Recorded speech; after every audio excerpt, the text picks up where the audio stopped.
નમસ્કાર મિત્રો, અગાઉના વિડીયોમાં આપણે પ્રશ્ન નંબર 1 થી 80 જોઈ ગયા છીએ. જો તમે એ ભાગ ચૂક્યા હો તો ચેનલ પર જઈને ચોક્કસ જોઈ લેજો, કારણ કે તે પ્રશ્નો અવારનવાર સ્પર્ધાત્મક પરીક્ષામાં પૂછાતા આવ્યા છે.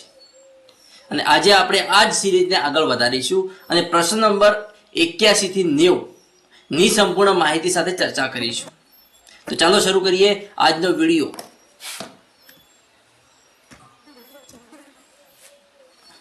કે ભારત દેશના સૌપ્રથમ ગુજરાતી વડાપ્રધાન કોણ હતા? તો આપણો જવાબ રહેશે ઓપ્શન બી, મોરારજી દેસાઈ. ભારત દેશના સૌપ્રથમ ગુજરાતી વડાપ્રધાન મોરારજી દેસાઈ હતા. મોરારજી દેસાઈ ભારત દેશના સ્વાતંત્ર્ય સેનાની અને ચોથા વડાપ્રધાન 1977 થી 1979 દરમિયાન તેઓ વડાપ્રધાન રહી ચૂક્યા હતા અને તેઓ દેશના પ્રથમ બિન કોંગ્રેસી વડાપ્રધાન અને આ પદ પર પહોંચનારા પ્રથમ ગુજરાતી હતા. તેમનો જન્મ 29 ફેબ્રુઆરી 1896 બધેલી ગામ, વલસાડ જિલ્લો, ગુજરાતમાં થયો હતો અને તેમનું મૃત્યુ 10 એપ્રિલ 1995 મુંબઈમાં થયું હતું, 99 વર્ષની વયે. તેઓ મહાત્મા ગાંધીના વિચારોથી પ્રભાવિત હતા. તેઓ કડક શિસ્ત, સાદગી, સત્ય અને કુદરતી ઉપચાર એટલે કે ગાંધીવાદી જીવનશૈલી માટે જાણીતા હતા. રાજકારણમાં આવતા પહેલા તેઓ ગોધરામાં ડેપ્યુટી કલેક્ટર તરીકે સરકારી નોકરી કરતા હતા, જે તેમણે આઝાદીની લડતમાં જોડવા છોડી દીધી હતી. આઝાદી પછી તેઓ 1952માં ત્રિપાક્ષી મુંબઈ રાજ્યના મુખ્ય પ્રધાન બન્યા હતા. તેઓ કેન્દ્ર સરકારમાં લાંબા સમય સુધી નાણામંત્રી અને ઇન્દિરા ગાંધીની સરકારમાં નાયબ વડાપ્રધાન પણ રહ્યા હતા. 1975ની કટોકટી બાદ 1977ની સામાન્ય ચૂંટણીમાં જનતા પાર્ટી તરફથી તેઓ સુરત બેઠક પરથી ચૂંટાઈ આવ્યા અને 24 માર્ચ 1977ના રોજ ભારતના વડાપ્રધાન બન્યા હતા. જોઈએ આગળ કે ફાઇલને એક જગ્યાએથી બીજી જગ્યાએ ખસેડવા માટે કયા વિકલ્પનો ઉપયોગ કરવામાં આવે છે? તો આપણો જવાબ રહેશે ઓપ્શન એ, કટનો ઉપયોગ કરવામાં આવે છે.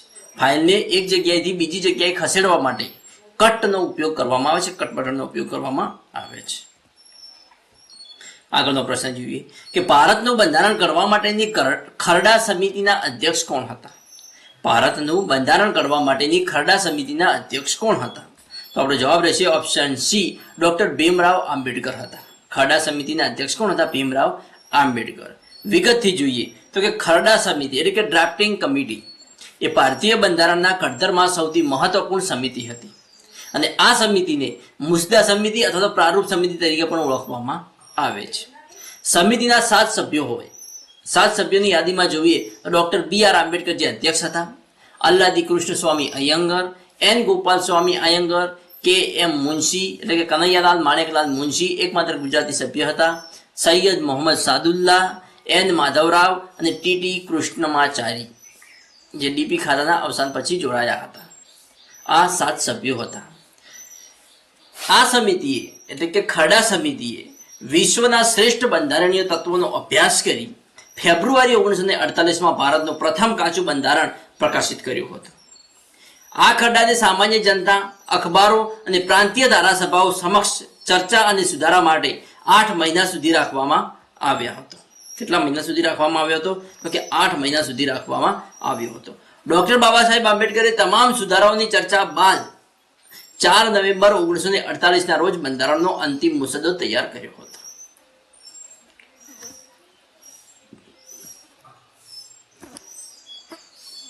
જોઈએ આગળનો પ્રશ્ન કે કયો ખરડો દાખલ કરવા માટે રાજ્યપાલ શ્રીની પૂર્વ મંજૂરી જરૂરી છે? તો આપણો જવાબ રહેશે ઓપ્શન બી, નાણાકીય ખરડો. નાણાકીય ખરડો દાખલ કરવા માટે રાજ્યપાલ શ્રીની પૂર્વ મંજૂરી જરૂરી છે. વિગતથી જોઈએ તો કે સત્તા નાણાકીય ખરડા પ્રકરણ 1 અને પ્રકરણ 2 ના કિસ્સામાં રાષ્ટ્રપતિ પાસે સામાન્ય ખરડા જેવી જ સત્તાઓ હોય છે. કેવી હોય છે? કે તેઓ ખરડાને મંજૂરી આપી શકે છે અને તેઓ ખરડાને રોકી પણ રાખી શકે છે. સામાન્ય નાણાકીય ખરડા જે બંધારણના ફાઇનાન્શિયલ આર્ટિકલ 117 પર એની કરવામાં આવેલી છે. તેઓ ખરડાને કોઈ સુધારા સૂચવવા માટે સંસદમાં પુનઃ વિચારણા માટે પાછો મોકલી શકે છે. જો કે સંસદે સુધારા સાથે કે સુધારા વિના ફરીથી ખરડો પસાર કરીને મોકલે તો રાષ્ટ્રપતિએ તેના પર મંજૂરી આપવી જ પડે છે. જોઈએ આગળનો પ્રશ્ન કે આઉટલુક એક્સપ્રેસ કયા પ્રકારનો પ્રોગ્રામ છે? આઉટલુક એક્સપ્રેસ કયા પ્રકારનો પ્રોગ્રામ છે? તો આપણો જવાબ રહેશે option A, email client Outlook Express એ ઈમેલ ક્લાયન્ટ પ્રોગ્રામ છે. ઈમેલ ક્લાયન્ટ પ્રોગ્રામ એ એવો સોફ્ટવેર કે એપ્લિકેશન છે જેના દ્વારા યુઝર પોતાના કોમ્પ્યુટર, મોબાઈલ કે ટેબ્લેટ પર ઈમેલ મેળવી શકે છે, વાંચી શકે છે અને મોકલી પણ શકે છે અને તેનું સંચાલન પણ કરી શકે છે. આ પ્રોગ્રામ્સ ઈમેલ સર્વર સાથે કનેક્ટ થવા માટે POP3, IMA અથવા તો SMTP જેવા પ્રોટોકોલનો ઉપયોગ કરે છે. માઇક્રોસોફ્ટ આઉટલુક કે ઓફિસ અને બિઝનેસ ક્ષેત્રે સૌથી વધુ વપરાતો લોકપ્રિય પ્રોગ્રામ એટલે માઇક્રોસોફ્ટ આઉટલુક. મોઝિલા થન્ડરબર્ડ આ એક ફ્રી અને ઓપન સોર્સ ડેસ્કટોપ પ્રોગ્રામ છે જે યુઝર્સમાં ઘણો પ્રખ્યાત છે. એપલ મેલ આ એપલ ઉપકરણોમાં ઇનબિલ્ટ આવતો ક્લાયન્ટ પ્રોગ્રામ છે.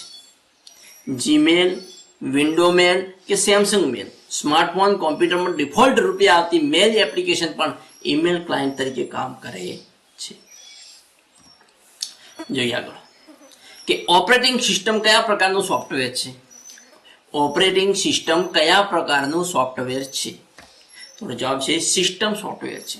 ઓપરેટિંગ સિસ્ટમ એ સિસ્ટમ સોફ્ટવેર છે.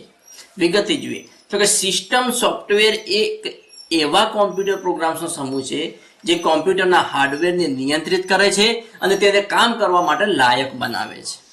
તે કોમ્પ્યુટર, હાર્ડવેર અને યુઝર ના એપ્લિકેશન સોફ્ટવેર વચ્ચે એક સેતુ તરીકે કામ કરે છે. તેના વગર કોમ્પ્યુટર ચાલુ થઈ શકતું નથી કે કોઈ કામ કરી શકતું નથી. સિસ્ટમ સોફ્ટવેરના મુખ્ય પ્રકારો જોઈએ તો કે operating system, device drivers, utility software અને લેંગ્વેજ ટ્રાન્સલેટર્સ. ઓપરેટિંગ સિસ્ટમમાં જોઈએ તો કે આ કોમ્પ્યુટરનો સૌથી મહત્વનો મુખ્ય પ્રોગ્રામ એટલે ઓપરેટિંગ સિસ્ટમ. તે હાર્ડવેર, મેમરી, ફાઇલો અને અન્ય સોફ્ટવેરનું સંચાલન કરે છે. બીજું છે કે ડિવાઇસ ડ્રાઈવર્સ. કોમ્પ્યુટર સાથે જોડાતા હાર્ડવેર જેમ કે પ્રિન્ટર, માઉસ, કીબોર્ડ, કેમેરો કોમ્પ્યુટર સાથે બરાબર કામ કરી શકે તે માટેના ખાસ સોફ્ટવેર તરીકે ડિવાઇસ ડ્રાઈવર્સ ઉપયોગી થાય છે. યુટિલિટી સોફ્ટવેર કે આ સોફ્ટવેર યુટિલિટી સોફ્ટવેર કોમ્પ્યુટરનું વિશ્લેષણ, ગોઠવણી, સફાઈ અને સુરક્ષા કરવાનું કામ કરે છે. લેંગ્વેજ ટ્રાન્સલેટર્સ.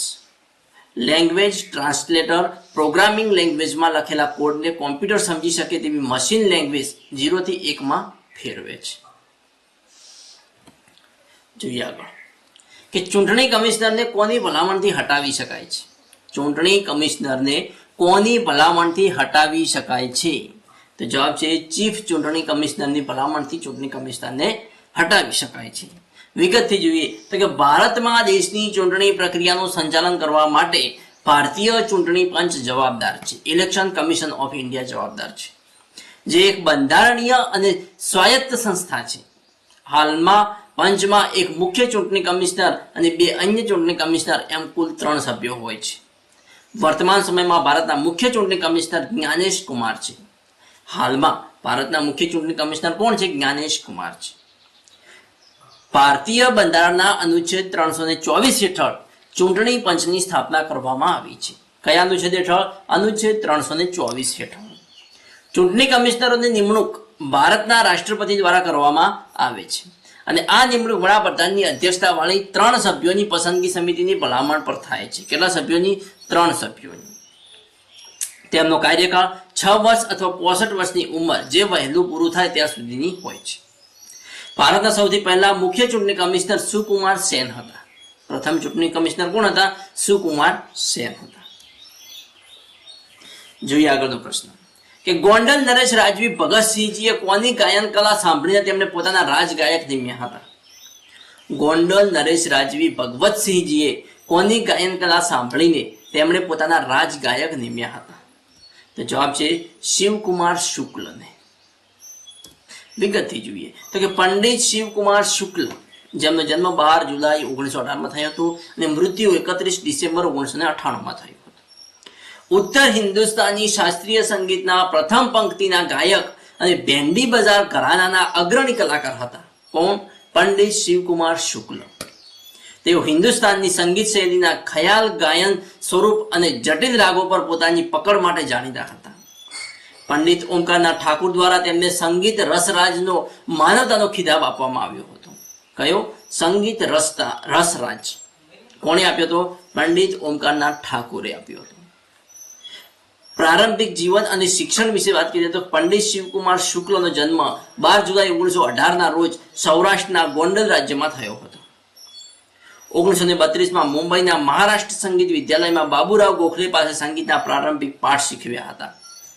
અને 1934માં ગોંડલના મહારાજા ભગવતસિંહજીની સુવર્ણ જયંતિ પ્રસંગે ગાયન રજૂ કર્યા બાદ તેઓ ગોંડલ રાજ્યના દરબારી ગાયક નિમાયા હતા. આગળ જોઈએ પ્રશ્ન નંબર કે આઠો જામ ખુમારી કોનો જાણીતો ગઝલ સંગ્રહ છે? આઠો જામ ખુમારી કોનો જાણીતો ગઝલ સંગ્રહ છે? તો જવાબ છે અમૃત ઘાયલ. આઠો જામ ખુમારી કોનો ગઝલ સંગ્રહ છે? અમૃત ઘાયલ. અમૃત ઘાયલ તો કે અમૃત ઘાયલનો જન્મ 19 ઓગસ્ટ 1916માં થયો હતો અને મૃત્યુ 25 ડિસેમ્બર 2002 ના રોજ થયો. ગુજરાતી સાહિત્યના અગ્રણીય ગઝલકાર હતા અને તેમનું મૂળ નામ અમૃતલાલ લાલજીભાઈ ભટ્ટ હતું. તેઓ પોતાની શાયરીઓમાં ગજબની ખુમારી, જોશ અને તળપદી ગુજરાતી ભાષાના સચોટ ઉપયોગ માટે જાણીતા હતા. અમૃત ઘાયલનો જન્મ રાજકોટ જિલ્લાના સરદાર ગામમાં એક બ્રાહ્મણ પરિવારમાં થયો હતો. ક્યારે થયો હતો? તો 19 ઓગસ્ટ 1916 ના રોજ. તેમણે સરદાર અને રાજકોટની આલ્ફ્રેડ હાઈસ્કૂલમાંથી અભ્યાસ કરી મેટ્રિક પાસ કર્યું હતું. 1939 થી 1949 દરમિયાન તેઓ પાજેદરના દરબાર ઇમામુદ્દીન ખાન મુર્તઝા ખાન સાહેબ રૂસવા મઝલુમીના રહસ્ય મંત્રી રહ્યા હતા. અને આ દરમિયાન તેમનો સંપર્ક જોશ મલિહાબાદી અને જીગર મુરાદાબાદી જેવા મશહૂર ઉર્દુ શાયરો સાથે થયો, જેનાથી તેમની કાવ્ય પ્રતિભા ખીલી ઉઠી. ત્યારબાદ 1973 સુધી તેમણે જાહેર બાંધકામ ખાતામાં હિસાબનીશ તરીકે પણ સેવા આપી હતી. નેક્સ્ટ પ્રશ્ન જોઈએ કે ઈમેલ સરનામાના બે ભાગને કયા ચિહ્ન વડે જુદું પાડવામાં આવે છે? ઈમેલ સરનામાને બે ભાગને કયા ચિહ્ન વડે જુદું પાડવામાં આવે છે? મિત્રો આપણો જવાબ આવશે ઓપ્શન બી, @ ઈમેલ સરનામાના બે ભાગને @ ચિહ્ન વડે જુદું પાડવામાં આવે છે.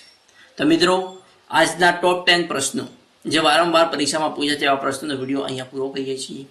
આગળનો નેક્સ્ટ વિડીયો જોવા માટે મારી ચેનલને સબસ્ક્રાઇબ કરવાનું અને તમારા મિત્રો સાથે લિંક શેર કરવાનું ના ભૂલતા. Thanks for watching my video.